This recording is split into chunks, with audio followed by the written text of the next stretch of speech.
ఇంతమంది జనాలు ఉన్నారేంట్రా బాబోయ్ అనుకుంటాల్లా చెప్తా చూడండి. ఊర్లో ఇంతమంది జనాల మధ్య వీడియో తీసుడంటే ఎంత భయం అవుతుందంటే, అయినా కానీ కంటెంట్ కోసం తీసిన. ఇది ఎన్నో సంవత్సరాలుగా సాంప్రదాయంగా వస్తున్న మా ఊరి పండగ మామ. దాని పేరు అకాడి అని మేము పిలుచుకుంటాం. రైతులందరూ కలిసి డబ్బులు జమ చేసి చందాలు చేసి ఒక 8-10 మేకపోతులు తీసుకుంటారు.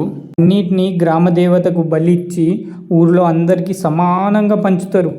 ఏందో మామ, ఈ పండుగ చేసిన 2 రోజులకి ఖచ్చితంగా వర్షం పడుతుంది. నేను ఎన్నో సంవత్సరాలుగా చూస్తున్నా. మీరు యానిమల్ అబ్యూజింగ్ అనుకోండి, ఏమన్నా అనుకోండి, ఇది మా ఊరి ఆచారం, ఇట్నే జరుగుతుంది, మేము ఇట్నే కంటిన్యూ చేస్తాం. ఇలాంటి పండుగల వల్లనే ఊర్లో ఐకమత్యంగా ఉంటారు. ప్లస్ ఏంటంటే మనకు బంధుత్వాలు పల్లెటూరులో ఎక్కువ ఉంటాయి. ఇలా పల్లెటూరు విషయాల కోసం నా అకౌంట్ని ఫాలో కొట్టేయండి మామ.